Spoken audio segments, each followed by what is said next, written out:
ഈ വെട്ട് കേക്ക് എന്ന് പറഞ്ഞിട്ട് കേട്ടിട്ടുണ്ടോ? ഈ കേക്കിൻ്റെ പേര് എനിക്കും അറിയില്ല, പക്ഷേ ഇത് കഴിക്കാൻ നല്ല ടേസ്റ്റാണ്. പലരും ഇതിന് വെട്ട് കേക്ക് എന്നൊക്കെ പറയാറുണ്ട്. അപ്പം നമുക്കത് ഈസി ആയിട്ട് ഉണ്ടാക്കി നോക്കാം. വൈകുന്നേരത്തെ ചായക്ക് പെട്ടെന്ന് ഉണ്ടാക്കാൻ പറ്റുന്ന വളരെ എളുപ്പമുള്ള വിഭവമാണ്. ഒരു പാത്രത്തിലേക്ക് മുട്ട പൊട്ടിച്ച് അതിലേക്ക് ഉപ്പും പഞ്ചസാരയും കൂടി ചേർത്ത് നന്നായിട്ട് മിക്സ് ചെയ്തെടുക്കണം. നമുക്കിതിന് കുറച്ച് സാധനം മാത്രമേ ആവശ്യമുള്ളൂ. ഇതിലേക്ക് കുറച്ച് മൈദയും റവയും കൂടി ചേർത്തിട്ട് കുറച്ച് സമയം നന്നായിട്ട് പരത്തി വെച്ച് കഴിഞ്ഞാൽ നമ്മളിതിൻ്റെ ബാറ്റർ റെഡിയാവും. ഇത് മൈദ കുറേശ്ശെയായിട്ട് ഇതിലേക്ക് ആഡാക്കും. അപ്പോൾ അങ്ങനെ മിക്സ് ചെയ്തിട്ടാകുമ്പോഴേക്കും നന്നായിട്ട് ഈ പഞ്ചസാരയും ഈ മുട്ടയും ഒക്കെ മൈദയുടെ എല്ലാ ഭാഗത്തേക്കും നന്നായിട്ട് പിടിക്കും. നന്നായിട്ടിത് മിക്സ് ചെയ്യാം.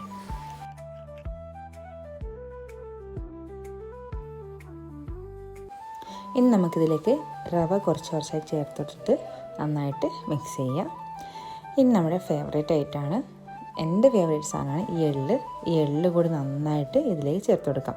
ഞാൻ ഒറ്റൊരു മുട്ടയ്ക്ക് വേണ്ടിയിട്ടാണ് ഇപ്പോൾ ചെയ്യുന്നത്. ഒറ്റൊരു മുട്ട ചെയ്യുമ്പോൾ തന്നെ അത്യാവശ്യം നമുക്ക് 1-2 ദിവസം കഴിക്കേണ്ട സ്നാക്സ് നമുക്ക് കിട്ടും.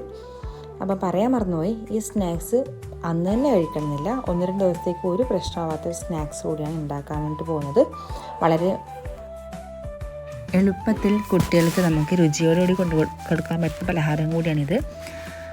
അപ്പോൾ നമുക്കിതിൽ വേണമെങ്കിൽ ബേക്കിംഗ് സോഡയൊക്കെ നമുക്ക് ചേർക്കാം. കുറച്ചുകൂടി നന്നായിട്ട് ടേസ്റ്റൊക്കെ കൂടും. പക്ഷേ ഒന്നും ചേർക്കാതെ നമുക്ക് നല്ല ക്രിസ്പി ആയിട്ടുള്ളൊരു ഒരു നല്ലൊരു ഈവനിങ് സ്നാക്സ് നമുക്കിതുകൊണ്ട് ഉണ്ടാക്കാൻ പറ്റുന്നതാണ്. എല്ലാം കൂടി ചേർത്ത് നല്ലൊരു ചപ്പാത്തി പരുവത്തിലേക്ക്, അതായത് ചപ്പാത്തി മാവിൻ്റെ ഒരു പരുവത്തിലേക്ക് നമ്മൾ നന്നായിട്ട് ഇത് കുഴച്ചെടുക്കണം. ഈ കുഴച്ചെടുക്കുമ്പോഴാണ് ശരിക്കും ടേസ്റ്റ് വരിക. അതുപോലെ തന്നെ എല്ലാ സാധനവും എല്ലാ ഭാഗത്തേക്കും കൃത്യമായിട്ട് എത്തിയെങ്കിൽ മാത്രം നല്ല യുണീക്കായിട്ട് ടേസ്റ്റ് കിട്ടാം. ഉപ്പും അല്ലെങ്കിൽ പഞ്ചസാരയൊക്കെ നന്നായിട്ട് ഇതിൽ ചേർന്ന് പിടിച്ചിരിക്കണം.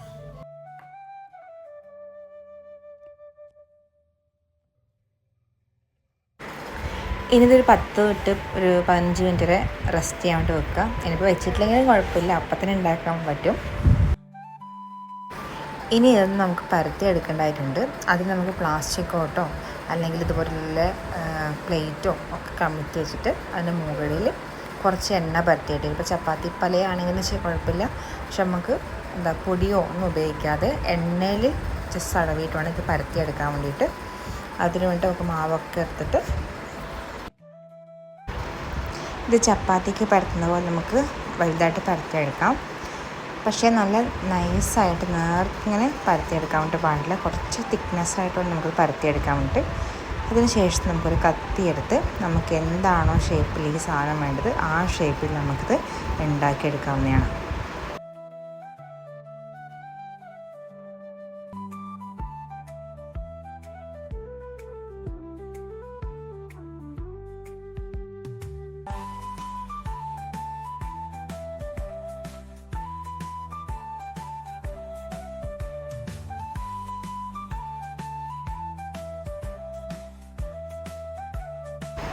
ഞാനിപ്പോൾ ഈ ഒരു ഡയമണ്ട് ഷേപ്പിലാണ് ലാസ്റ്റ് വന്നിട്ടുള്ളത്. ഇങ്ങനെയാണ് കട്ട് ചെയ്തിട്ടുള്ളത്. അപ്പോൾ ഇനി നമുക്ക് എണ്ണ ചൂടാക്കിയിട്ട് അതിലേക്ക് നന്നായി ചൂടാകുമ്പോൾ നമുക്ക് ഓരോരോ പീസ്, ഓരോ ഡയമണ്ട്സ് നമുക്ക് അതിലേക്ക് എടുത്ത് വയ്ക്കാവുന്നതാണ്.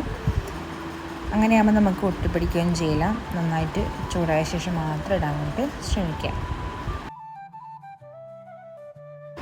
ഇനിയിപ്പോൾ ഇതൊക്കെ നന്നായിട്ട് മുരിഞ്ഞ് വരുമ്പം ഒരു ബ്രൗൺ കളറിലാവുമ്പോൾ നമുക്കിത് വാങ്ങി വെക്കാം.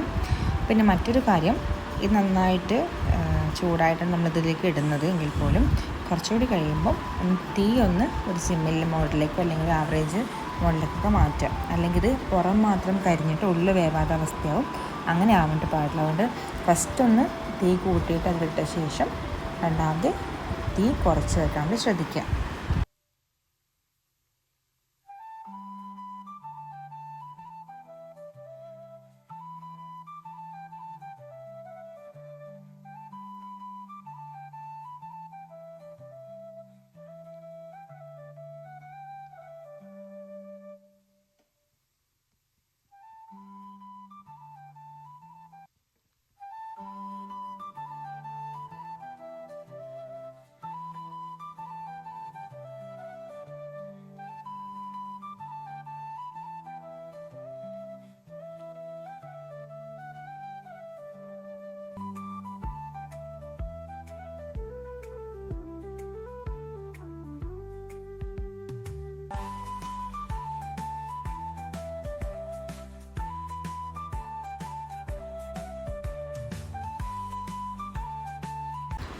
നമുക്കിത് പല ഷേപ്പിൽ ഉണ്ടാക്കിയെടുക്കാൻ വേണ്ടി പറ്റും. കുട്ടികൾക്കൊക്കെ ഇഷ്ടപ്പെട്ട ഷേപ്സിലോ കാര്യങ്ങളിലായിട്ട് നമുക്കിത് ഉണ്ടാക്കിയെടുക്കാൻ വേണ്ടി പറ്റും. അപ്പോൾ കുറച്ചുകൂടി കൗതുകമായിരിക്കും കുട്ടികൾക്ക് കഴിക്കാൻ വേണ്ടിയിട്ട്. ടേസ്റ്റുമാണ്, കുറച്ചുകൂടി കാണാൻ ആകർഷകമായിട്ടുള്ള കാര്യം കൂടിയാവും.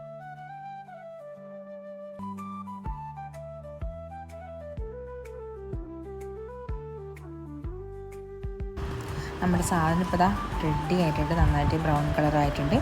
ഉള്ളിലാണ് നന്നായിട്ട് വെന്തിട്ടുമുണ്ട്. കുറച്ച് സമയം നമ്മൾ വെച്ചിട്ടുണ്ടായിരുന്നു ഒരു ലോ ഫ്ലെയിമിലിട്ടിട്ട്. അപ്പോൾ അതൊക്കെ നമ്മൾ കോരി മാറ്റി നെക്സ്റ്റ് ഒരു ലവ് ഷേപ്പിൽ നമ്മൾ കുറച്ച് ഉണ്ടാക്കിയിട്ടുണ്ടായിരുന്നു. അതുകൂടി ഇട്ട് വറുത്തെടുത്തിട്ടുണ്ട്. അപ്പോൾ ഇതാണ് സംഭവം. ലാസ്റ്റ് നമുക്ക് ഇങ്ങനെയാണ് കിട്ടുക. നല്ല ടേസ്റ്റാണ്. വളരെ എളുപ്പത്തിൽ നമുക്ക് ഉണ്ടാക്കാൻ പറ്റുന്നൊരു കാര്യം കൂടിയാണ്. കുട്ടികൾക്ക് വളരെ ഈസി ആയിട്ട് ഉണ്ടാക്കി കൊടുക്കാൻ വേണ്ടി പറ്റും. കുട്ടികൾക്കൊക്കെ ഇഷ്ടമാവും. അപ്പോൾ എല്ലാവരും ഉണ്ടാക്കി നോക്കാം.